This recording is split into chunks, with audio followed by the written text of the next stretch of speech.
I've worked as a nurse in Germany for a few years now. When I was offered the night shift last year, it seemed like a dream come true. I was surprised to get the job in the first place because I had just finished my training and the opportunity was too good to pass up. The environment was good and the pay was more than enough to convince me to accept the job. The only downside to it was I lived more than an hour away, but it wasn't that bad since there was a train that took me from right outside my door to just a few kilometers away from my workplace, which I could easily reach by bus in under 12 minutes. I had to take the train almost 2 hours before my shift, so I had to wake up very, very early every day. This also meant that I had to go to sleep early, which was also challenging since my shifts were long, as was the ride back home. The first 2 years of my job were a nightmare. I felt like I was losing all day and night, and my sole purpose was to live, eat, sleep, and work. And sometimes eating was only optional. Then I was offered the night shift, and all my problems seemed to vanish. To be fair, as a young woman who, in my opinion, wasn't too bad looking, I had a few scary encounters with perverts or drunks who catcalled me or even followed me. But the bus station wasn't far, and I found myself enjoying the silence of the night. I could sleep in, spend my day however I wanted, and then leave for my night shift once everything was done.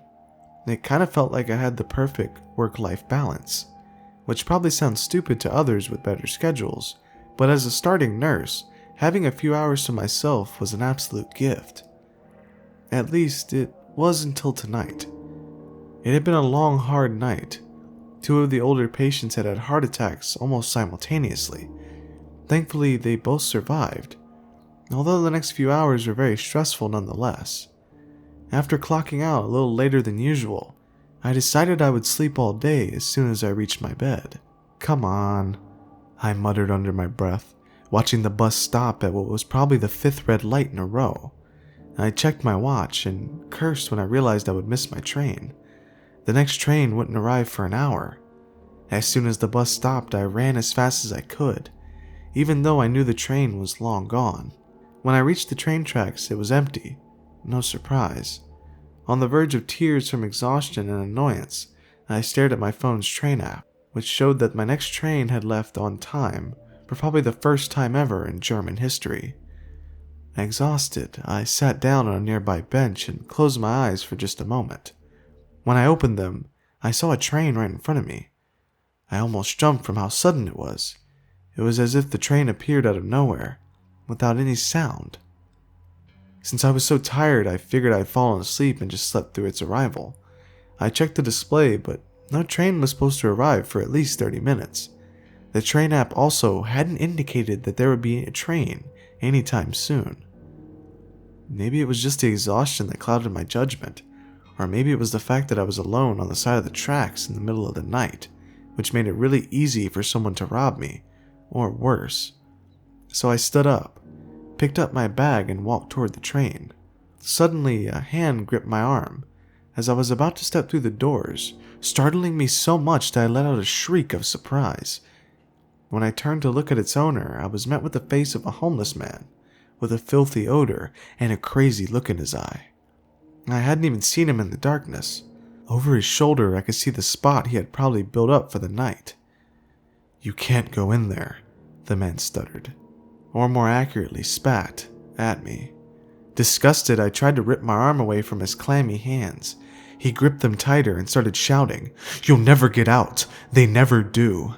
while trying to pull me away from the doors that miraculously hadn't closed yet, as if it was waiting for me.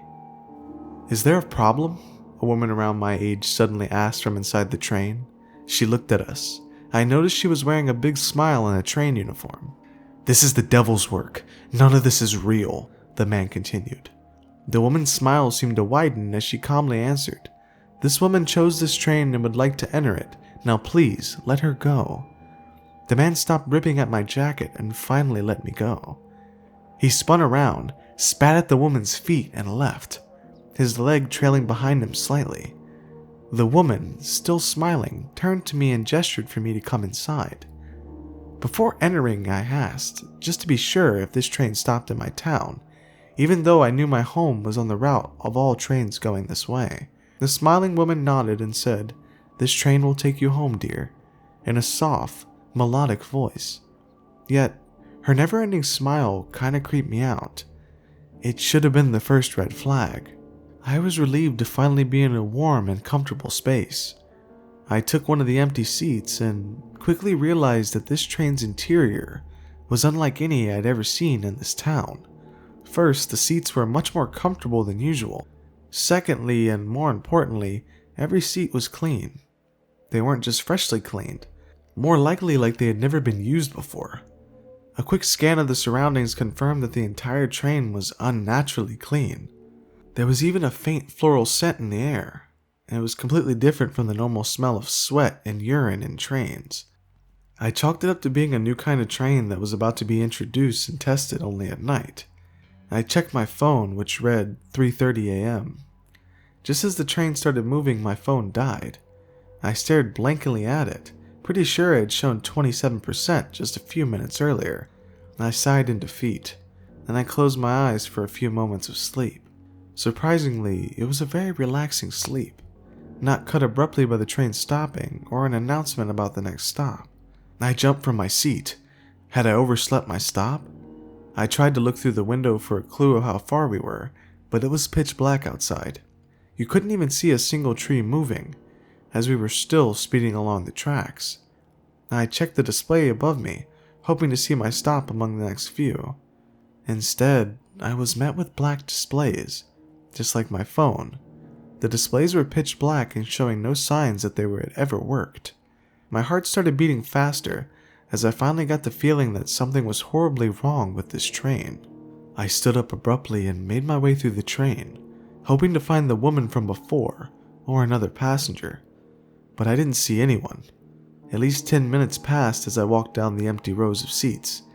My watch still seemed to be stuck on 3:30 a.m., exactly the time the train started moving. A few minutes later, I began to wonder why I hadn't encountered any other passengers. Sure, it was the middle of the night, but surely I wasn't the only person heading home from a night shift, or even on their way to catch an early flight. More importantly, I started to question why I hadn't reached the end of the train. It was almost as if the train had no end, but that would be impossible. By that point, I started walking faster and faster, until I was sprinting down the seemingly never-ending wagon. I shouted, "Hello? Is anyone there?"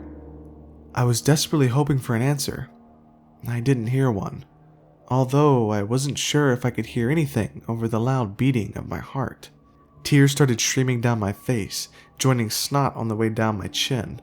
When I finally slowed down, I was gasping for breath from both the running and the crying. Sob after sob escaped my lips as my lungs screamed at me to stop. My bag hit the floor with a small thump, followed by my knees. The floor was the cleanest I had ever seen. I was consumed by dread and horror as I realized something. I was never going to leave. I was trapped. Hunched over, I shook, sobbed, and gasped painfully when a soft, raspy voice above me asked, "What's wrong, my child?" The question made me choke on my own sob. I blinked rapidly, trying to clear my vision, and finally saw the first human in what felt like an eternity. It was an older woman, smiling sympathetically at me. My, don't you worry. This pain will be gone in no time." She helped me from the floor and led me to a seat where she sat me down, leaving my bag behind. She pulled out a tissue from her yellow cardigan, which was hanging loosely over a pretty floral dress. An interesting choice for a train ride. I cleared my throat and croaked, What's going on? Why isn't this train stopping?" I was surprised at how hoarse my voice sounded. The woman smiled as she calmly answered, "It will stop when it reaches its destination. I'm finally going to see my daughter after so many years." Answering my question only partially. Nevertheless, I was thankful, as it promised me a stop somewhere in the future. The fear in my heart seemed to shrink a little, but it was still there, clinging to me like an upset stomach. "Did you two grow apart?" I asked as I blew my nose loudly with the tissue. The woman sighed sadly and said, You could say that. Staring at her hands. Her whole demeanor changed and my heart ached. "Oh, I'm sorry. I didn't mean to intrude," I sniffled. The woman just shook her head and whispered, "That's fine, my child. She was just so young when it happened." My brows furrowed. "I don't understand," I said slowly. The woman looked up at me with her old, sad eyes and said, "My daughter died when she was 7. It was a car accident. A drunk man ran her over and drove away before I could react." My voice lost as I managed to say, "What?" The woman only smiled at me as I looked at her in horror. "What do you mean? How can you visit her if she's dead?" My voice quivered and rose as I asked. A horrifying thought started to form in my head. The woman's eyes widened, and now she was the one who looked at me in horror. "My God, why are you on this train, child?" she asked. Her question gave me the energy to surge up from my seat beside her and run through the train once again, screaming, "I want out! I want out! Please, please let me out!" It had been hours, maybe even days since I started talking with the old woman. I had lost track of time as I pounded on doors and windows, trying to break them open. Nothing seemed to work. My voice was broken, and so was I. I was lying on the floor, shaking uncontrollably when the woman in uniform that I had met when I first boarded appeared in front of me. I hadn't seen or even heard her coming. She looked down at me, smiling that big, creepy smile. "It seems we made a mistake, miss. You aren't supposed to come with us yet. Please leave." As she said this, the doors down the corridor opened slowly. I ran to the door faster than I had ever before, afraid that I might close again and trap me in this hell. As soon as I felt the fresh air, I laughed. Then I cried, fell to the dirty floor and cried even harder. I sat there for a long time until I realized the train had left, along with my work bag. But I didn't care. I was alive. I pulled out my phone, which magically worked again, and checked the time. It was 3:31 a.m. It was as if nothing had ever happened. I looked up and someone walked up to me, their footsteps light and unsure. I looked up and saw the homeless man who had tried to stop me from getting on the train. Somehow I was back where my journey started. Too afraid to get on a train after what I just survived, I called a friend to pick me up. They weren't happy to be awoken at this hour, but after hearing how shaken up I was, they agreed to come. I sat at the train station and watched trains come and go, silently typing this down. I want to warn you, if you ever see a train that shouldn't exist, or isn't on any schedules, don't get on it. It just might be the last one you ever get on, and it almost was for me. Wherever this train was headed, it wasn't on Earth anymore. I don't know if it arrives at the same time every day or if it was just a coincidence that it stopped for me. Either way, I don't want to know. I'm just glad to have survived.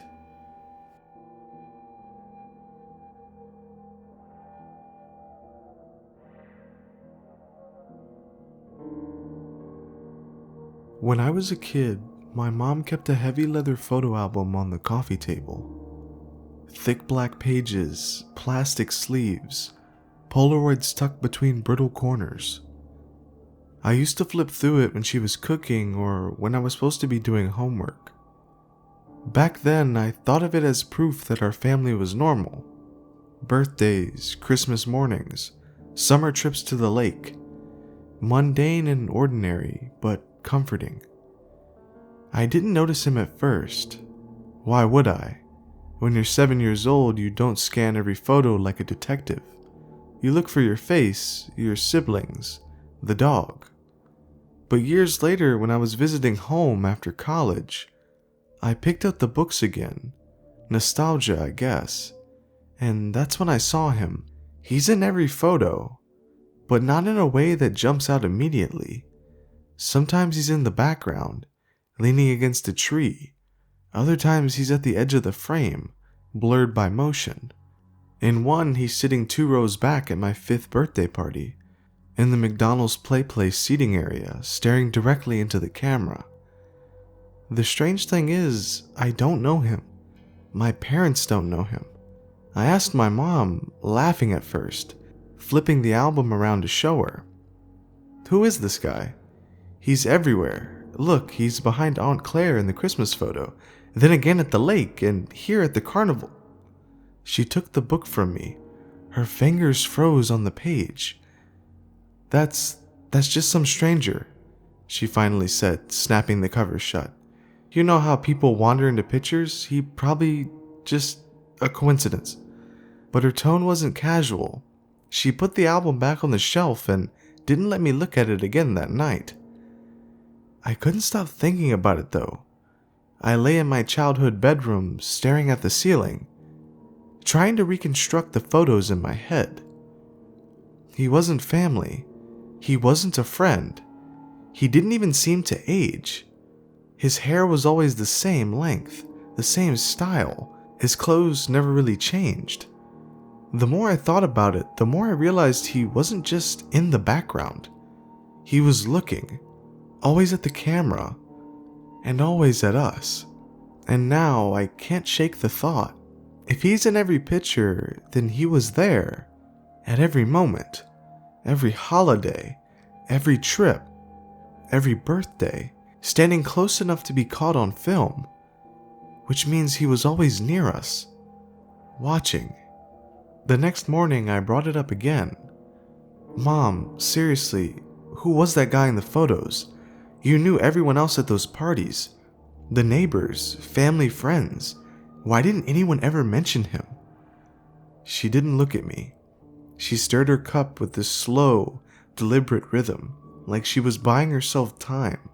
Finally, she said, "You're overthinking it. Just someone passing through. People photobomb all the time." But her voice cracked when she said photobomb. I knew better than to push. My mom has that way of shutting a conversation down, pressing her lips together so tight you can hear the finality in it. Still, she left for work. I went back to the bookshelf and pulled out the album. I sat cross-legged on the floor, turning pages carefully, like the paper might disintegrate in my own hands. There he was, always there. Christmas '94, behind the tree, only half of his face is visible in the branches. Family reunion in '97, across the picnic field, sitting alone on a bench. My high school graduation, dead center in the bleachers, eyes locked on the camera. It wasn't just that he was in the photos, it was that he didn't change. The same dark jacket, the same haircut, the same posture, straight-backed, hands clasped loosely in the front. My uncle had gone from full head of hair to bald at this point. My cousins had grown taller, acne giving way to clearer skin. Even the damn dog had aged, but not him. I tried to be logical. Maybe it was just some old family friend, someone I just didn't remember. Maybe Mom was embarrassed or they had had a falling out. That would explain the secrecy and the tone in her voice. But it didn't explain the lack of aging. I decided to test it. I pulled one of the Polaroids from its sleeve. It was of my 7th birthday. I took a magnifying glass from the drawer and studied the man in the background. The resolution was grainy, colors faded, but his expression was clear, neutral, almost pleasant. His eyes, though, his eyes seemed too sharp for the cheap film. I compared it to the photo from my high school graduation. Same eyes, same expression. The only thing that changed was how much closer he was. At the birthday, he was near the back wall of the play place. At graduation, he was right there in the middle of the crowd. Closer. That word stuck in my head all night. When I called my dad about it, hoping he'd laugh and give me some old forgotten story, he got quiet instead. Then he asked me to stop asking questions. His exact words were, "Don't dig into it. Let it go. It's for your own good." That's when I knew it wasn't a coincidence, and that's when I decided I had to know. So I scanned the photos, every single one that had him in it, Then I uploaded them to a facial recognition site, one of those free trial tools. I sat there, chewing my nails, watching the little spinning wheel as the site combed through public databases. When the results came back, it wasn't a name. It wasn't anything at all. Just an error message. Face not recognized. No matches found. I tried again with another site. Same result. And another. Same thing. It was like he didn't exist, but I know he does. I can see him in front of me, because when I closed my laptop, my reflection in the dark screen wasn't alone. For a half second, just over my shoulder, I swear I saw him standing there. After that incident, I couldn't sleep. Every creak of the house felt amplified. Every shadow stretched too long. I ended up dragging the photo album upstairs to my old bedroom, setting it on the desk like it was some kind of evidence file. I told myself I was going to prove he wasn't what I thought. There had to be some explanation to this. But the photos didn't stay the same. The first time I noticed, it was subtle. A snapshot from our trip to Niagara Falls. My dad holding me on his shoulders, water spraying in the background. I remembered that photo pretty clearly because Dad had a goofy plastic poncho on. But now, the man was standing behind us. He wasn't in the original. I know he wasn't. He was closer than he'd ever been before, his face angled, just enough that both of his eyes were visible. And this time, he was smiling. Not a friendly smile, more like someone holding back a secret. I flipped to another photo, my 8th grade science fair. The man had been in the back row before, blurry between parents. Now his head tilted just slightly toward me, his mouth open like he had just spoken. I felt sick. My palms started sweating, pages sticking as I turned faster and faster. Every picture had shifted, not in obvious ways, nothing dramatic, nothing that would scream altered, just little things. A glance, a lean. The man's body turned ever so slightly toward me, like he was aware I was looking at him. I shut the book and shoved it under my bed, but that didn't help. Because the images were burned into my brain, I kept thinking about his eyes, sharp, almost too sharp, the way they seemed to cut through the blur of cheap cameras. That night, I dreamed I was flipping through the album again, but instead of birthdays or vacations, every page was a photo of me, right there in my room, taken from just outside the window. And every one, the man was closer, closer, closer, until the last photo was nothing but his face. I woke up gasping, heart thudding, like it wanted out of my chest. The album was back on my desk. I know I shoved it under the bed. I remember the scrape of cardboard against the carpet, but there it was, sitting upright, open to the graduation photo. And this time, the man wasn't in the crowd. He was standing on stage, next to me. After that, I stopped pretending this was nostalgia. Something was wrong, deeply, horribly wrong. I didn't tell my mom. I didn't tell anyone. What could I even say? Hey, remember that stranger in every childhood memory we have? Well, he's moving closer now. Yeah, that'd go over really well. Instead, I tried to ignore it. I shoved the album into the closet and stacked board games on top of it. Out of sight and out of mind. Except it wasn't. The man started showing up outside the photos. It began with the bathroom mirror. I had just finished brushing my teeth when I saw him standing at the very edge of the reflection, where the doorway met the hall. I spun around so fast I nearly dropped the toothbrush. Nobody was there, and the hallway was empty. When I looked back, so was the mirror. The next time it was worse. I was in the kitchen late at night, having a drink of water. The window above the sink looked out into the backyard. Dark, empty, nothing but trees. Except, it wasn't empty. A figure was standing at the tree line, perfectly still. I didn't need the details to know it was him. The posture was the same, straight-backed, hands folded, waiting. I backed away, heart hammering, telling myself it was just a trick of the dark, some shadow, but when I blinked, his head tilted, slow, deliberate, like he knew I was watching. I yanked the curtains shut and didn't open them again. From then on, reflections betrayed me. Every dark screen, every pane of glass, I'd see him behind me. Just far enough that I couldn't make out all the details, but I felt him. The weight of the gaze pressed down like a hand on my shoulder.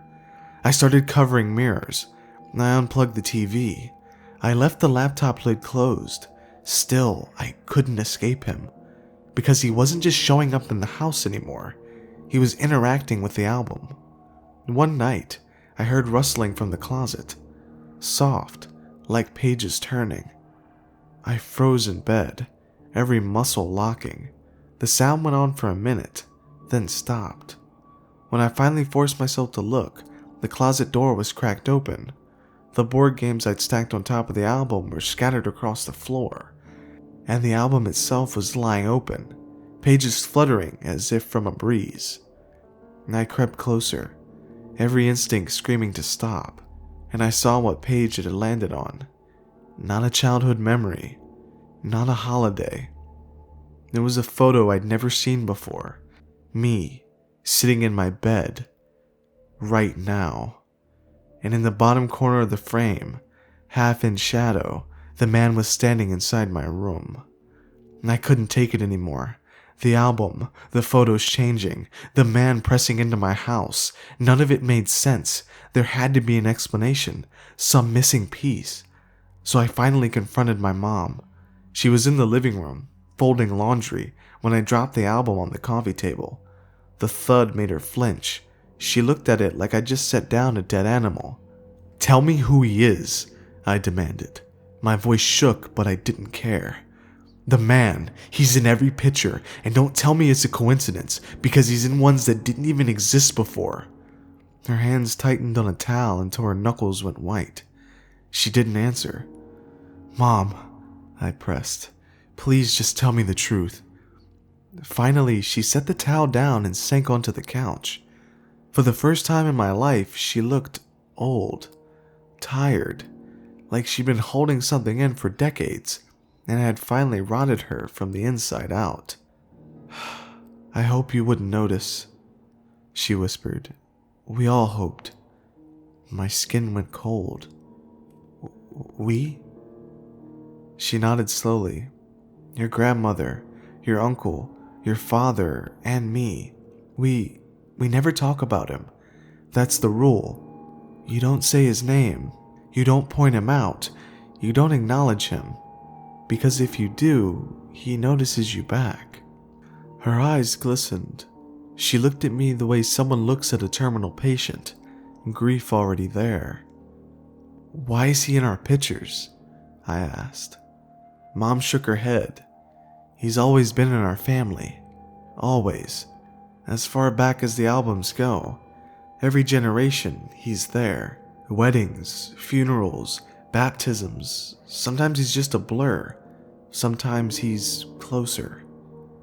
She covered her mouth like she regretted saying that much. I leaned forward. "What does he want?" Her hand dropped into her lap, and she didn't answer. "Mom," my voice cracked. "What does he want?" She whispered it so faintly I almost didn't hear. "He chooses." I felt sick. Chooses what? Her eyes darted to the album. Who stays and who doesn't? My stomach turned. Suddenly, pieces clicked together that I'd never questioned before. My cousin Danny, who disappeared when I was 10. The way relatives never talked about him. The empty chair at holidays nobody mentioned. I remembered once when I was little, asking about him. My grandmother had snapped, "We don't talk about Danny." I thought it was grief, but now I wondered if it was fear. Because when I flipped to the family reunion photo, the one where we'd all gathered at the park, I noticed something I hadn't before. Danny was in that photo, smiling, holding a frisbee. But in the copy I held now, he wasn't. The man was standing in his place. I couldn't breathe. Danny wasn't in the photo anymore, just gone, erased like he had never existed, and the man, standing where he had been, looked sharper than ever, clearer than anyone else in the picture. I slammed the photo album shut and backed away. "Mom, we can't just ignore this. He's here. He's here." She wouldn't look at me. "The more you fight, the faster it happens. You've already seen too much." "What happens?" Her eyes filled with tears and she shook her head. "I'm so sorry, sweetheart." That's when I heard it. A click. The unmistakable sound of a camera shutter. Faint, coming from somewhere inside the house. I froze. "Did you hear that?" Mom's face crumpled. "He's already chosen." I spun towards the sound. The hallway was empty, shadows stretching long. My pulse roared in my ears as I crept toward my bedroom. The album was waiting for me on the desk. Open, pages fluttering, although there was no breeze. Another click. I looked down. There on the fresh page was a new Polaroid, still developing. The chemical haze fading into an image. Me, standing in the hallway, just moments before. Behind me in the photo, the man was closer than ever. Not blurred, not distant. His hand was outstretched, almost touching my shoulder. Click. Another Polaroid slid into the page by itself. This one showed me staring at the photo I was holding, my own face pale, horrified, and behind me, no longer reaching, he was gripping my shoulder. I dropped the book and stumbled back, heart slamming against my ribs. The lights flickered, and then the mirror across the room began to ripple, not even like glass breaking, but like water, like something was pressing through.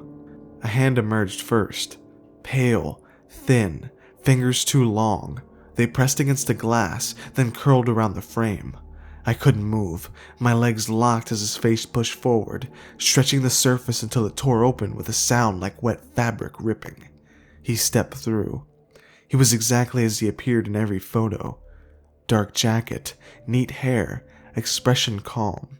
Only now he was inches away. "Why?" My voice sounded tiny and useless. He tilted his head, studying me with those sharp, unblinking eyes. And then, slowly, deliberately, he raised the old camera hanging from his neck. Click.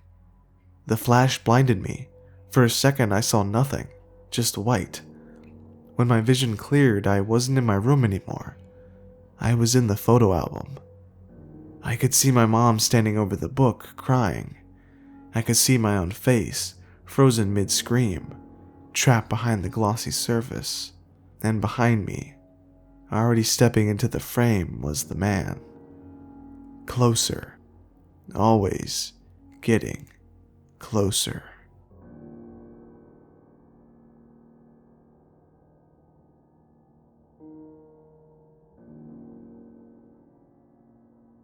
I lost my job last year after my divorce. My ex-wife's father owned the company. He let me go down with a modest severance package. It was a dark time. For about 6 months I drank, morning until night. A slow, pathetic suicide. It's harder than it seems. Killing yourself, I mean. Every morning I'd wake up like some malfunctioning phoenix. I just wanted it to be over, to descend into sweet darkness and feel nothing. Then, in September, my debit card was declined. That sound, that scratch the machine made, indicating I had no money. That even amongst my derelict peers, I was on the bottom. I began to look for jobs. Any jobs. I found one on Craigslist. Substitute teacher, gifted/special education. I had never been a kid person. Don't like them, don't hate them, but I was desperate. Driving through the long, winding road to the school was like being transported in time. Jeffersonian buildings evoked a Virginian antebellum aesthetic. Tall, majestic oaks lent their shadows in the summer heat. Everyone in the area knew the school. Private, elite. Graduates went to Yale, Harvard. 2 vice presidents and 1 speaker of the House were alumni. My Camry felt out of place in the parking lot, but like I said, I was desperate. When I walked in, the receptionist looked at me knowing. "You here for the substitute teaching job?" I nodded. "Come with me." She walked down a long hall, and I followed. We stopped at a large, industrial door with a keypad. The numbers beeped, echoing down the hall as she typed in a code. An airlock whooshed as the door opened and steps down into an underground area. She stopped at the top of the stairs, motioning for me to continue down. "This is as far as I go." I hesitated. Something wasn't right.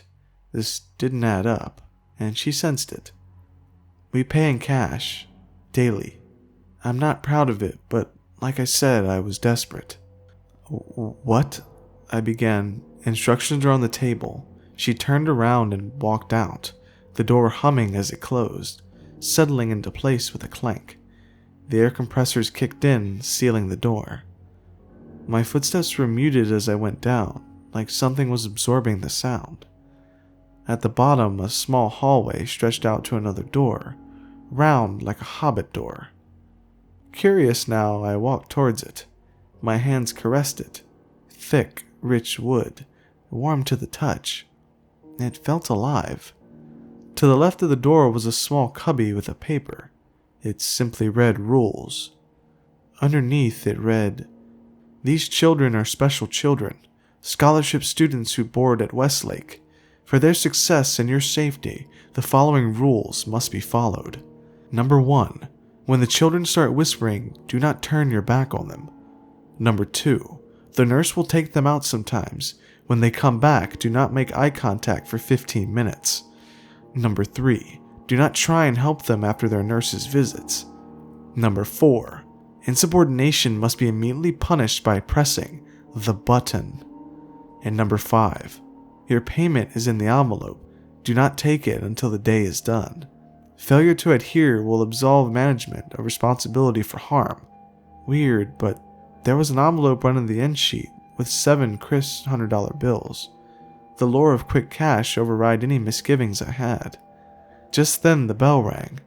I walked to the hobbit door, which was now cracked open. Inside was a classroom. Oddly enough, the children filled in from the another entrance. 27 of them. Second graders. They seemed normal, just a little quiet. A folder on the desk had my lesson plans for the day. I began teaching. At around 10 a.m. the children had recess. They exited their door. I watched through the window as they ran outside onto a lawn and began running back and forth. Suddenly it struck me. We were underground, or so I thought. How was this level with the ground outside? Maybe the rear of the school went downhill and I just didn't notice it as I came in. When they came back in, their energy was lower. I was writing on the chalkboard when it started, a faint whispering, like the rustling of fall leaves. My hand froze on the chalkboard. I tried to turn, but I was stuck. The whisperings grew, like bees, angry, humming. The lights dimmed, taking on a strange, late evening glow. Heart hammering, I summoned all my will and moved my head about a quarter of an inch. On the edge of my vision, a shadowy form loomed where the first desk was. As I looked, it coalesced into one of those students. The whispering grew angry, but I felt its grip loosen on me. I moved my head further, and more shadowy forms congealed into young children. I wrenched my neck, facing the class. The sound shattered and everything came to normal. The lights brightened. After a long moment, one of the boys raised his hand. Yes, I didn't know his name. Johnny, he said. Yes, Johnny, I replied. The answer is 7, he said. It took me a moment, then it struck me. He was solving the problems I hadn't even written on the board yet. Like nothing had even happened. That's correct, I stammered. Just then the bell rang. I looked at the clock. Somehow it was 2:45, dismissal time. 2.5 hours had just disappeared. I watched as these children, who had just moments ago been something else, as they stood up and ran out of the door. I felt lucky to be alive, grabbed the envelope and ran up the stairs. As I walked out, I saw her. She looked almost surprised. "You're alive?" I nodded yes. "Okay, see you tomorrow?" she asked. I touched the wad of cash in my pocket and thought about the party I'd be throwing tonight. "Yes," I said, walking out into the afternoon. The sun was warm, but as I looked at the school, my heart skipped in my chest. Behind it, hills rose into the Blue Ridge Mountains. The wind blew, and the rustle of the leaves like a whisper. My blood ran cold. I really needed a drink.